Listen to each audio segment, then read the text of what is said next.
Si vous nous regardez au Cameroun, merci pour votre fidélité. Arrêtez ce que vous faites, appelez les voisines, les voisins, parce que le général est avec nous ce soir dans le Grand H. Et vous le savez, dans le Grand H, on a le chic de vous amener des invités, n'est-ce pas, triés sous le volet. Aujourd'hui, il arbore ses attributs.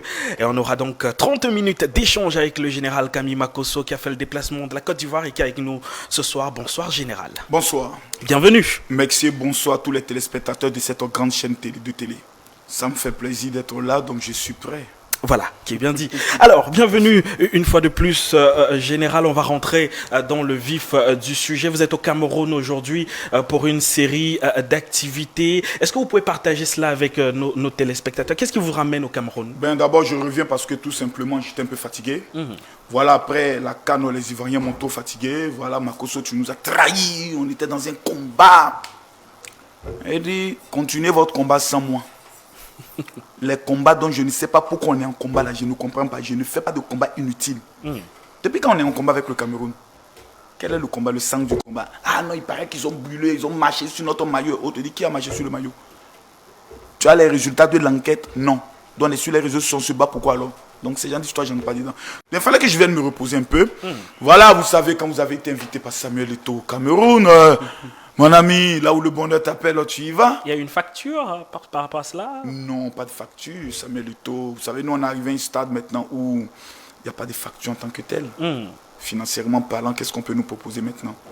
Tu as au moins 800 millions dans le domaine de l'immobilier, qu'est-ce qu'on peut te proposer? Qu'est-ce qu'on peut te dire pour te convaincre? Rien.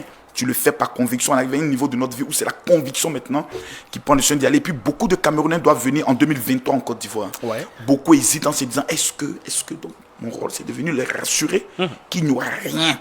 Alors, ce qu'ils entendent sur les réseaux sociaux, ça ne peut pas se faire sur le plan technique à Abidjan. Preuve, le président camerounais est venu en Côte d'Ivoire lors du sommet Europe-Afrique. Dans certains pays européens, quand le président camerounais y va, on voit des manifestations contre lui. C'est pas possible à Abidjan. Et pourquoi? C'est Abidjan. Est-ce qu'Abidjan, c'est un pays européen? C'est pas un pays européen, mais c'est pour dire que même lorsqu'il devait y aller, il y avait des inquiétudes. Pourquoi? C'est l'Afrique, non? Je viens. L'inquiétude n'est pas venue de nous. L'inquiétude est venue de son service protocole. En se renseignant auprès de notre ambassadeur, est-ce que, bon, vraiment, on craint un peu et autres. Il leur a dit, c'est pas possible. C'est pas possible à Abidjan. Parce que c'est le pays dirigé par Alassane Ouattara. Alassane Ouattara. La rigueur et la discipline. C'est ce qui régisse la Côte d'Ivoire. Alors, très bien. Vous avez souligné à l'entame de cet échange, Camille Makosso, que vous êtes venu vous reposer au Cameroun. Est-ce que finalement, dans votre relaxation, vous avez pu mettre en avant aussi votre casquette de pasteur? Bien sûr. Comment ça s'est manifesté? Très bien. Lorsque je viens, j'ai l'église cathédrale de la foi qui est dirigée par son président mondial, qui est le général Kandem Dionodor, qui est mon mentor. Donc lorsque je viens, j'interviens automatiquement dans l'église que j'avais l'habitude d'intervenir, de celle d'Élique et Sono, d'où j'ai eu 2 jours de convention, samedi et dimanche, très bien passé. Beaucoup de guérisons, beaucoup de miracles. Vous avez prêché? J'ai bien sûr que j'ai prêché. À Abidjan, à Côte d'Ivoire, vous avez 3 églises, mais vous affirmez que vous n'appartenez pas à proprement parler à ces églises-là. Est-ce que finalement votre statut a évolué? Non, je ne suis pas un homme d'église. Un homme d'église, c'est un pasteur qui tous les dimanches doit parler avec ses fidèles hautement. Ce n'est pas mon cadre. Dans l'église, il y a 2 types de pasteurs. Il y a des éleveurs et il y a des chasseurs. Dans quelle religion, principalement? Évangélique. Le chasseur est l'évangéliste qui va chercher des âmes et qui vient le confier au pasteur qui, tous les dimanches, doit être présent pour encadrer les fidèles. Le chasseur ne peut pas être l'éleveur, sinon il perd le ministère. Et pourquoi? Parce que ça te touche. Tu es un homme qui a besoin d'action, tu as besoin d'organiser des croisades et autres. Moi, mes croisades d'Abidjan, c'est entre 15 et 20 000 personnes. Une église ne peut pas les supporter. Est-ce que finalement vous y perdez, Camille Makosso? Parce qu'on se dit influenceur, on sait ce que cela doit sans doute vous ramener. Il y a des femmes, il y a un peu il y a de l'argent.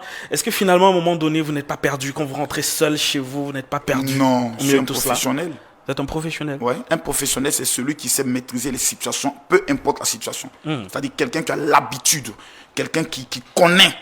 Donc, ça me fait 23 ans de ministère. 23 ans de ministère. Ça fait bientôt un demi-quart de siècle que je suis pasteur. Donc, je connais mon boulot, je connais mon rôle, je connais mes responsabilités et j'essaie d'utiliser le côté influenceur pour ramener encore plus le nombre de musulmans que j'ai amené à la conversion. Tu ne peux pas. Alors, parce que quelqu'un me verra sur un sujet, par exemple, de buzz. Oui. Il me suit. Le lendemain, j'utilise un message pour vous donner les 7 Les 7 points qui prouvent que vous êtes envoûté par la sorcellerie. Numéro 1, quand vous assistez ça dans votre vie. Numéro 2, mais le gars s'est dit, attends, mais pasteur, ce qu'on venait de dire là, je vis ça dans ma vie. Qu'est-ce qu'il faut? Il faut donner ta vie à Jésus. Est-ce que vous avez été déjà confronté au surnaturel? C'est-à-dire? Est-ce que vous avez rencontré, combattu des démons? Est-ce que vous avez chassé des esprits? Mais bien sûr. La délivrance, c'est quelque chose qui se passe tous les jours, à tous nos programmes, même samedi, dimanche. Vous avez des personnes qui ont des esprits, d'autres ont des génies, d'autres ont des démons, et autres qui tombent, et autres vous priez, le démon part. Alors, sur le plateau d'un confrère Willy Dumbo, vous avez souligné quelque chose qui a un peu retenu mon attention, que si vous vous retrouvez en train de prêcher de façon classique, de manière classique, comme tous les autres pasteurs, les jeunes vont dire, bon voilà, vieux père, vous êtes vieux jeu. Et qu'est-ce que vous pensez du pasteur Marcelo Tounassi, qui lui peut-être prêche peut-être comme tout le monde? Est-ce que c'est un style? Non, Marcelo Tounassi ne prêche pas comme tout le monde. Il a utilisé une stratégie qu'on appelle la communication brutale. Il choque. Il n'est pas dans le classique. Vous aussi, vous choquez? Bien sûr. C'est la communication Donald Trump. C'est fait exprès. C'est ce qui marche? Bien sûr. Ça marche bien. Marcelo, qui était pratiquement inconnu, aujourd'hui est mondialement connu. Sauf qu'il y a certains points sur lesquels lui et moi on n'est pas d'accord. Lesquels, principalement? Les points sur lesquels, par exemple, lorsqu'il dit que l'église catholique, c'est la salle d'attente du diable et autres, j'ai dit, mais tu m'arrêtes tes bêtises, il faut respecter les gens. Alors, tu parles à une église qui a plus de près de 2000 ans d'existence, mais respecte-les. Voilà, parlons effectivement de ces religions, pasteur Camille Makosso. Il y a la religion, n'est-ce pas, catholique, il y en a plein d'autres. On le dit dans le ministère, il y a également le vœu de pauvreté et autres. Est-ce que vous partagez cela? Est-ce que finalement, vous pourriez, dans une autre vie, être peut-être un pasteur d'une église, je veux dire, protestante ou d'une autre obédience religieuse? Comment est-ce que vous voyez cela? Non, c'est impossible. J'appartiens déjà à l'église évangélique, je suis le porte-parole national de tous les pasteurs de mon pays, je suis l'interlocuteur des pasteurs devant l'État. L'État ne décide rien concernant les pasteurs sans passer par moi. Mon bureau exécutif a fait exactement, élargi, fait par exemple 600 pasteurs. Donc le général Kandem Dionedor est en Côte d'Ivoire mon secrétaire à la formation. Les histoires de vœux de pauvreté, ce sont des imbécilités que des vieux escrocs blancs se transformant en missionnaires catholiques sont venus nous faire croire.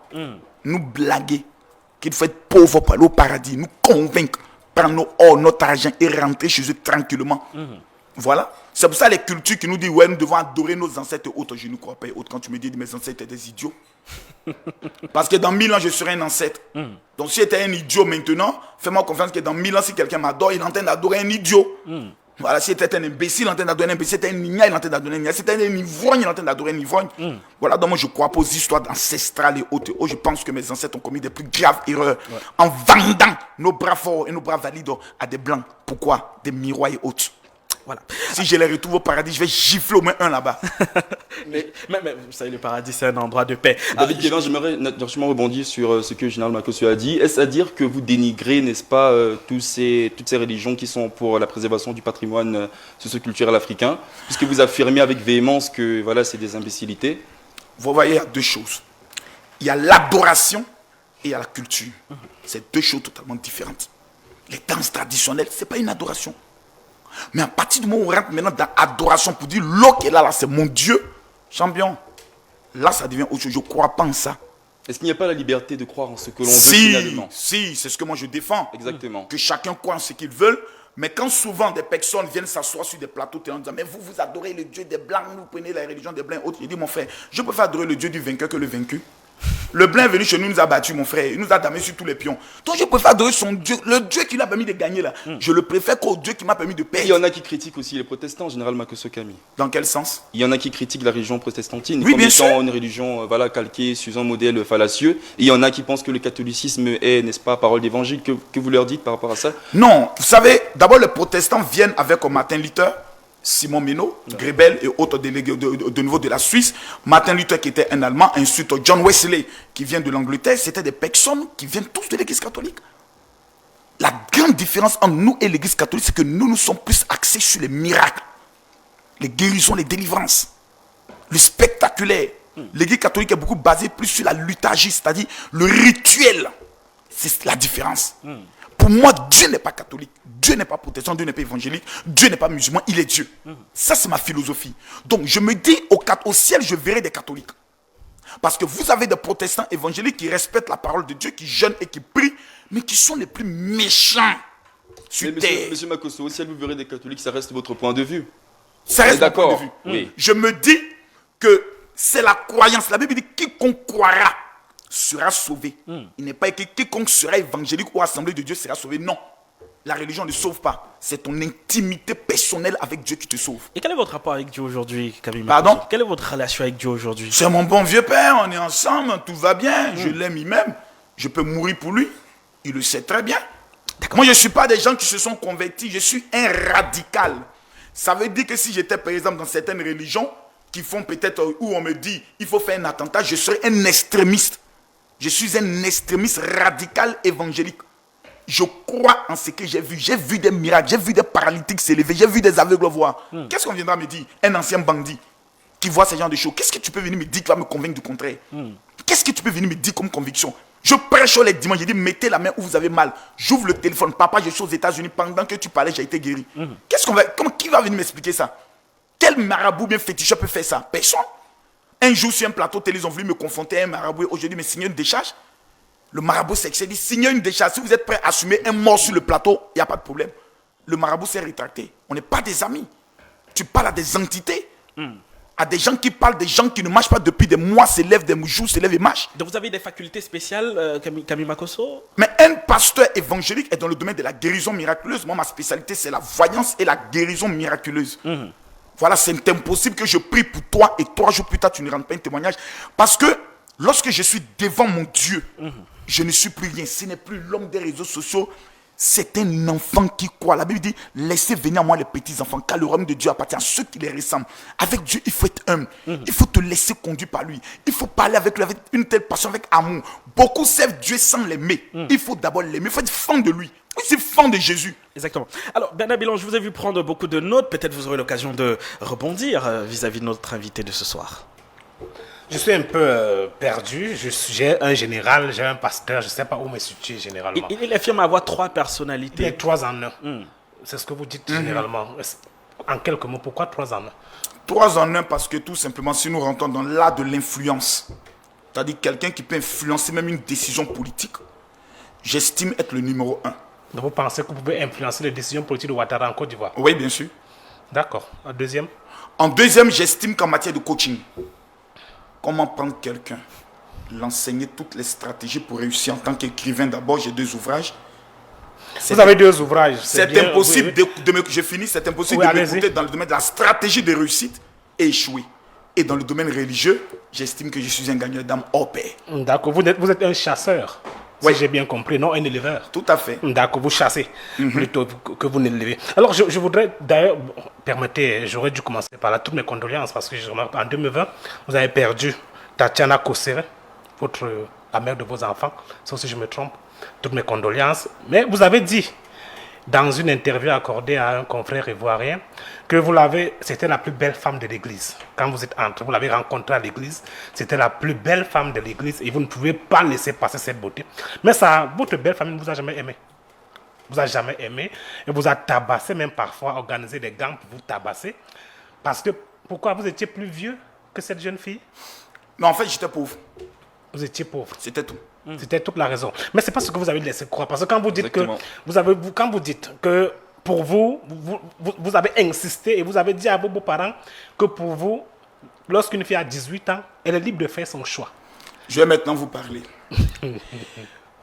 Je suis né en 1979. Ma femme est née en 1982. 3 ans de différence. Tout à fait. Donc je n'étais pas trop vieux. Tout à fait.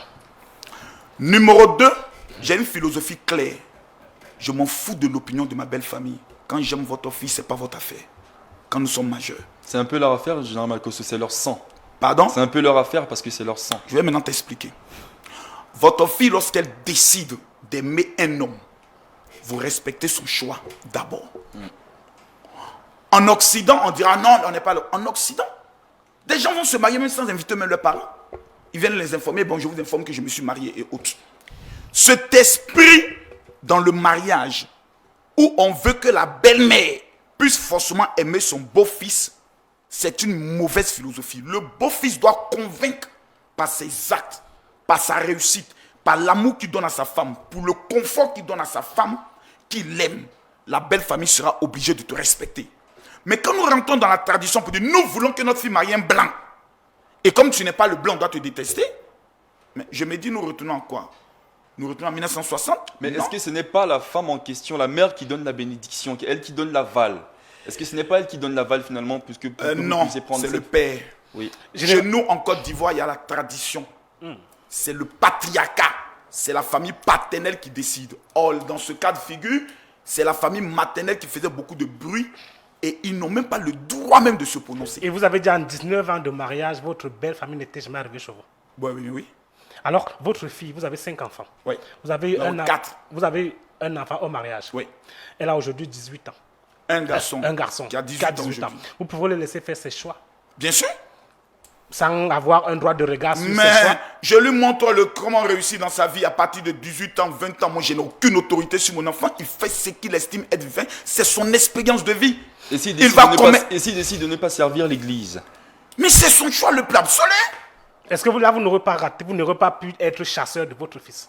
Vous avez pris le soin de... Dieu merci, je vous informe que tous mes enfants sont très bien élevés. La preuve, tout le monde les a mis sur les réseaux sociaux.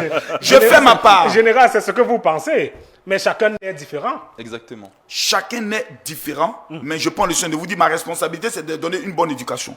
Moi, mon rôle en tant que père... Qu'on ne suit pas toujours. L'enfant peut dévier, peut choisir son chemin. Il peut dévier, oui. Moi, mon rôle en tant que père, c'est d'amener mon enfant à l'école. Le faire en sorte que mon enfant soit bien, qu'il mange bien, qu'il soit bien traité, qu'il ait toutes les chances de sa vie pour réussir. Tous mes enfants sont propriétaires au moins d'une maison. Après 18 ans, 21 ans, ton pétou est ton pétou. Ta vie est ta vie. Okay. Je ne me mêle plus de ça. Ouais. Moi, j'ai fini mon rôle. Demain, si tu as des problèmes que tu as besoin de moi, je serai toujours là pour toi. Mais je ne vais pas t'imposer des choses parce que je suis rebelle.